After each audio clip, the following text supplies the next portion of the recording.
now tuned into the greatest. The Run with Manny Wilson podcast. The Run, the Manny Wilson podcast. The best sports podcast there is. Yes, sir. What's up, everybody? Welcome back to The Run with me, Manny Wilson, all the way from Detroit to Chicago to your speakers and headphones. I appreciate you tuning in to the first interactive sports podcast, a community that makes sure your voice is heard. So if you hear something you agree with, you disagree with, you like, you dislike, go ahead, leave us a quick take, 219-413-9405. And of course, we will play your take back on our next episode. Now look, man, before we get started, got to give a special shout out to SeatGeek for sponsoring this episode. Go ahead, get $20 off your first ticket purchase when you use the promo code The Run Podcast. This code can only be applied for first-time users on the mobile app or website. And I'm not sure about you, but I'm about to go ahead and create me an account and just shoot to a game one of these times soon. So you should do that. Speaking of games, though, let's bring that focus in on one of the games that's happening as we speak. This is a great series that we're all looking into. The Indiana Pacers versus the Boston Celtics, man. Look, I'm going with the underdogs. And I'm going to explain why in just a second. But the Pacers are going to win this series in 7. I know what the Celtics are doing. I know the Celtics have a lot of hype. But you can't let that get to you, okay? You can't let that get to you. Nobody wants to see the Pacers in the finals, which is true. A lot of people were talking about, it's going to be a boring finals if the Pacers go. Well, I'm ready for it to be a boring finals because I think the Pacers are going to win just because they got the bench support, they got the size advantage, and they play better basketball, and they've been playing better basketball all postseason than what we've been seeing from the Boston Celtics. So I'm siding with the Pacers to win. And it's something about the Celtics. Yeah, they got the big names. They got the hype. They got the star players. They got the stardom and all of that stuff right now. But it's just really something about them that's giving fraudulent, bro. The Celtics have been looking real fraudulent lately. They don't play like a championship team when I'm watching them play. They just so happen to be the team with all the star power. The only team with star power left in the damn Eastern Conference, for real. We seen the Celtics or the Bucks, they had a lot of star power, but they had some injuries go down. Like, they're the only team left, and, you have a valid reason to believe that the Celtics are going to, end up sweeping the Pacers or whatever the case may be. Like, you got good reason to believe they might really smack up the Pacers. But since the playoffs started, Celtics, they look like a completely different team. And this is not in a good way, bro. Like, not in a good way at all. In the regular season, they were dominant. They were smacking teams left and right. They were playing consistent. But now we have not seen that at all from the stars on this team. And even just as a unit, we have not seen that. Of the 12 games they played this postseason, you can count on one hand how many flawless games you've seen from the Boston Celtics. It's not many of them. Jason Tatum, he's only shot over 50% once this entire postseason. Jaylen Brown, he's been shaky back and forth, kind of giving you buckets and then he'll fall back. He's been shaky all playoffs as well. They've really been getting carried by Derek White and Jrue Holiday, Al Horford. This Celtics team, they be getting carried by their role guys. If it wasn't for Derek White, Jrue Holiday, and Al Horford being as consistent as they've been these past few series that they played in the playoffs, the Celtics already would have been in trouble. They wouldn't have made it this far. And they didn't win game 1 because they were just a better team against the Pacers. That wasn't the case. The Pacers literally gave that game away. They sold and they ended up losing, but they had full control over the Boston Celtics all game in that game 1.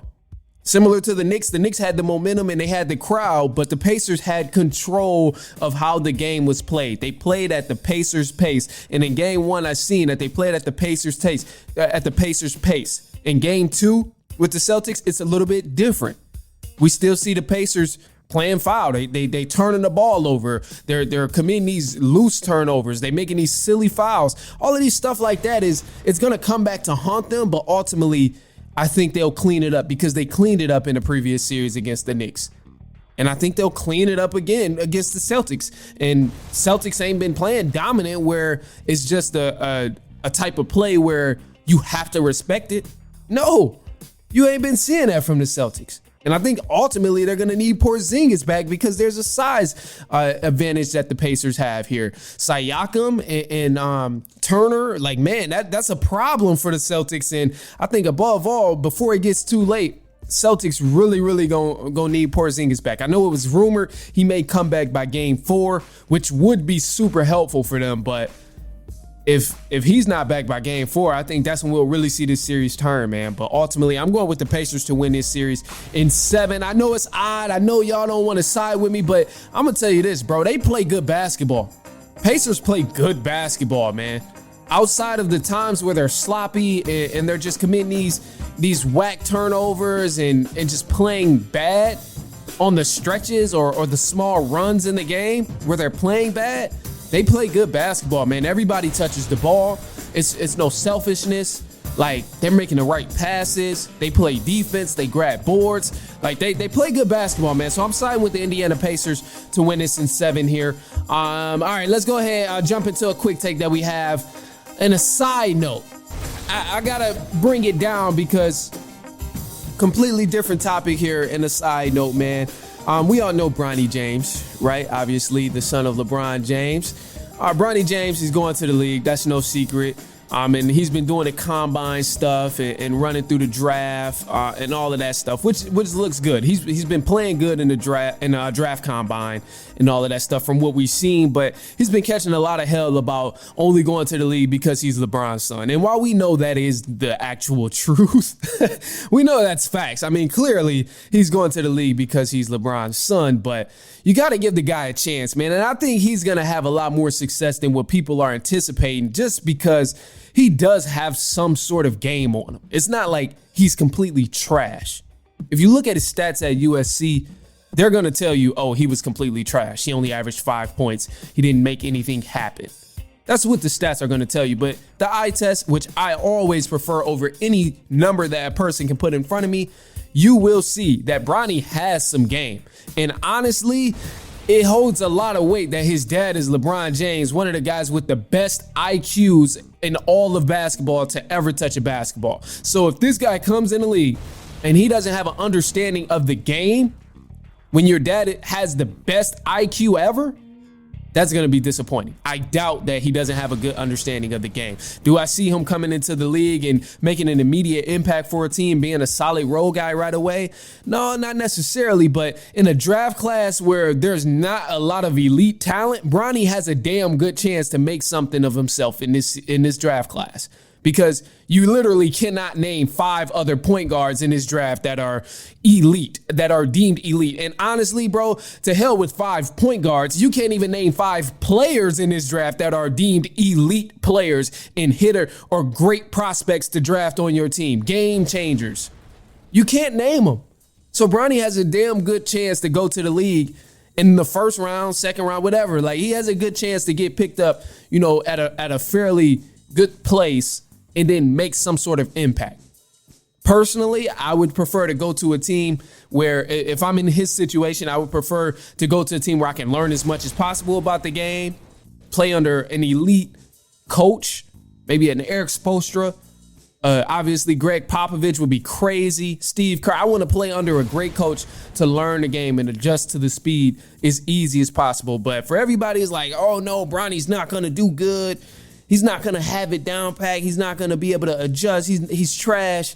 Come on, man. That's just silly talk right there. And you got to remember, man, the guy got some game, bro. Even if you just look at the combine stuff of what he's been doing, making shots, making threes, I personally think it was a little bit lucky that he was shooting so well. But he could at least be a 3-and-D corner man or something. Like, you got to get a man some sort of credit. Anyway, look, man, hey, shoot us a quick take, 219-413-9405. If you got something on your chest or you just want to share it with us, or maybe you just got a question about anything, go ahead, shoot us a quick take, 219-413-9405. And, of course, we'll play it back on our next episode. Let me hear who you have winning this series between the Pacers and the Celtics, or maybe it's the Timberwolves and the Dallas Mavericks. Who you got winning that? I will touch on that in just a second, but we're going to take a quick break. It's halftime. We'll be right back.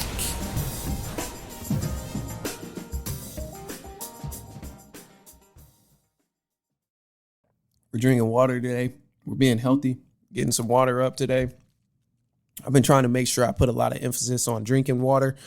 And, I usually do pretty good with drinking water and stuff, but I've been trying to make sure I at least get like 3 bottles a day, 4 bottles a day. I don't know what that measures out to. I really don't keep track of it, but I've been trying to do that. And then also, too, another thing, man, I've been thinking about putting this segment, too, on YouTube. Usually, you always see the full video and all of that stuff on YouTube. You see the clips, all of the reels, the segments and broken down sections. All of that stuff is on YouTube, of course. But part of me was thinking about putting this section on YouTube because, this is a cool, calm. This is when I'm really just talking to y'all, man. I'm just chilling at this point. Actually, really quick before we jump into the news and stuff, I do have to tell you about something, man. Last week, it was over the weekend. It was that Friday. So I had just finished recording or whatever it was. I don't remember exactly when I recorded, but man, I went to go get an eye exam to see if I could do LASIK eye surgery. That was my thing. I'm like, okay, if I can do LASIK eye surgery, this would be dope. Like, I will actually be able to see. Like, this is a dream of mine because I'm tired of waking up having to put contacts in, if that's the case, or just rocking some glasses when I'm trying to work out, all of that stuff. Like, it get annoying, right? And for anybody who can't see out there, just know I feel your pain, bro. It's low-key tough. It's tough. So went to go get an eye exam, man, and it was crazy for LASIK. I don't think I could ever do LASIK because, long story short, not gonna keep y'all too long, they had to numb my eye in the eye exam. Both of my eyes, they numbed both of my eyes in the eye exam. My vision was blurry for a little bit. It felt weird as hell. And then after they numbed my eye with some eye drops, this lady who is the doctor or whatever, I don't know her position, who cares, whatever. But she came over after my eyes were numb and then took this highlighter ass figure and was drawing on my eyeball. Oh my gosh, it was the weirdest thing I've ever experienced, bro. I was like panicking in my chest because I'm like, bro, she's literally about to take my eye out. That's how it felt. It felt like she was literally going to take my eye out. It was weird as hell. But literally, like, I don't know what she was doing, whether it was like taking a temperature, measuring something within my eye, seeing the sensitivity. I don't know. But my eyes were numb, and I'm literally watching her poke my eye with this highlighter type of figure. It was the weirdest feeling ever. It was the weirdest experience ever. It felt like on TV if somebody took the camera and just started writing on the screen. But it was closer and closer. It was weird, man. So, I'm still recovering from that, man. I'm recording this podcast blind. I'm looking at my notes, struggling. All of that. I'm looking at the camera, struggling. I'm looking at this blind. But look, hey, that's enough. I'm gonna get to the news. I'm gonna get back to the topic because this is why we're here above all. This is what we're doing. Anyway, let's jump into some news because that's what we're all here for in the first place, right? All right, man, let's get into it. News for the run. Let's keep going with the NBA. The Cleveland Cavaliers, they're making some changes. Head coach J.B. Bickerstaff was fired after coaching 2 seasons with the Cleveland Cavaliers. And the Detroit Pistons, they found themselves the new president of basketball operations. Former Pelicans GM will now take over the front office in Detroit. Now that playoff picture, we're only left with 4 teams here, and they're battling it out right now, man. So far, we only seen 1 game from each section on the Western Conference and the Eastern Conference. The Celtics, they currently lead the Pacers 1-0, and that game 2 is happening as I speak. Game 2 for the Dallas Mavericks and Timberwolves will happen on Friday at 8:30 Eastern Standard Time, and the Mavericks, they currently lead that series 1-0.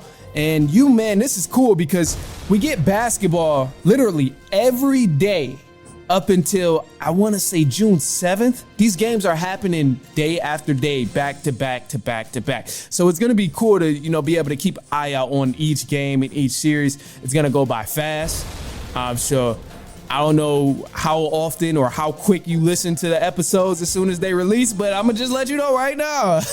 We going to know real soon if these takes age like milk or not. I'm going to put it like that. Anyway, look, man, the Timberwolves and the Dallas Mavericks series, this is going to be a great series. This is a 7-game series here. I'm excited about this. I get to watch 2 of my favorite players play the game that I love, Kyrie Irving, and then now Anthony Edwards, who's emerged as my new favorite. And, it kills me to say this, but the Dallas Mavericks are going to win this series in 7 games.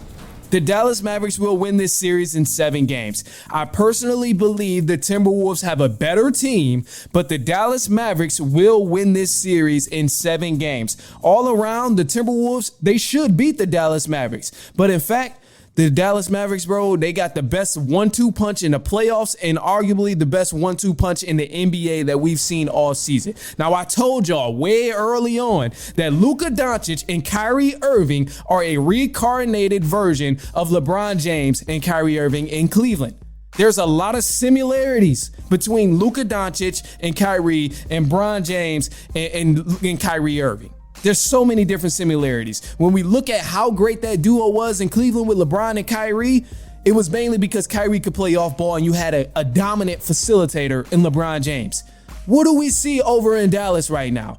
A Kyrie Irving who's playing off the ball and a Luka Doncic who loves distributing the ball and can find other people. Obviously, the defense of Luka Doncic isn't on the same level as LeBron. But what Kyrie can do with the distributor who understands the game at a high level like Luka Doncic is insane. And that's what we've been seeing all playoff series. Not just this series between the Minnesota Timberwolves and the Dallas Mavericks, but we've seen that last series with the Dallas Mavericks and in the first round with the Dallas Mavericks as well. This team is equipped. They're equipped with high IQ. And that's ultimately what's going to set them apart when they're playing against the Timberwolves. You always hear playoff experience is going to make a difference. And this is what they mean, because although the Dallas Mavericks aren't the better team in this matchup against the Timberwolves are all around put together a little bit better than the Dallas Mavericks. This is where the IQ and the playoff experience comes in, because these guys are able to keep poise all through the game, and they understand that they have to really, really limit their mistakes in order to close games out, and they have to really, really limit mistakes in order to close games and win ball games, game after game in this series. Take it one step at a time. Just the simple things that are forgotten when it's a high intense point in the game or a high intensity type of run going on in the game. It's the simple things sometimes, and because Luka Doncic and Kyrie Irving both already have such a high IQ leading the Dallas Mavericks, they're able to help out the corner boys and Derrick Jones Jr. All of those guys, like, man, it's PJ Washington, able to help them out, help them understand what needs to be done in order to win the game. And that's what we've seen really in game 1. And I think we're going to see that amongst the series in total. Like, I don't think the Wolves are, going to lay down at all. I am expecting the Wolves to, push back and fight back and make some adjustments, because one of the main things we've seen too, the Timberwolves, y'all heard me talk about Rudy Gobert. I told y'all, fluke defensive player, fluke 3-time defensive player of the year. The man needs his awards checked because he's been getting cooked in the pick and roll. He was getting cooked in the pick and roll, and that seemed to be the bread and butter for the Dallas Mavericks, putting Rudy Gobert in the pick and roll. Kyrie Irving putting Rudy Gobert in the pick and roll. Luka Doncic putting Rudy Gobert in the pick and roll, forcing him to choose whether to take the ball, the ball handler, or the roll man. And clearly Rudy Gobert ain't understand what the hell he had to do, because anytime he was going to commit to Luka on taking the ball handler or commit to Kyrie or whoever was the ball handler after a pick and roll, the man was still stuck in between of, do I commit or do I not? He just couldn't make up his mind. And it resulted in a bucket every single time for the Dallas Mavericks. So that's one key area that the Minnesota Timberwolves really, really have to fix. Other than that, though, I think they'll make some adjustments. I would love to see the Timberwolves go on and win, but the Dallas Mavericks, boy, them some bad boys. Them some bad boys, man. And that's a tough duo to overcome. That's a tough duo to stop. Meaning, especially when they play defense like they did in the first game and like they've been doing in the playoffs. That's a tough team to beat, man. That's a tough team to beat. Anyway, look, I think either way it goes, above all, bro, you're going to see either the Dallas Mavericks or the Minnesota Timberwolves holding up the trophy at the end of the season, man. Either one of them teams is going to win the finals, whether it's the Minnesota Timberwolves or the Dallas Mavericks. Whoever wins this series out of the West, is 1,000% winning the NBA Finals. No matter if it's the Wolves or the Mavs. Either way, that's how it's going. But look, man, hey, that's all I got for y'all. I'm going to leave y'all with this positive note, man. I'm going to just sit here and tell you to run your own race. Don't worry about what everybody else got going on, man. Don't worry about what I got going on. Don't worry about what your cousin got going on, with people on Instagram, your old friends. Don't worry about what they got going on. Run your own race. Because when one door closes, another door opens. So yeah, stuff may look all pretty for somebody else on social media, or it may just be their time right now where they're seeing a lot of different things and they're seeing a lot of success or a lot of light being shined on them. And that's okay. But just know, there was probably multiple doors in front of them that closed before the light started shining on them and the other door opened. So keep that in mind, man, and just, you know, when things get tough, one door closes and another door opens. So that's just how it goes. Run your own race. Don't be focused on nobody else, man. Just be at peace with yourself and just remind yourself that, you know, wherever you are on your journey, you're exactly where you're supposed to be. You're exactly where you're supposed to be. Anything sustainable takes time to develop. So you're exactly where you're supposed to be.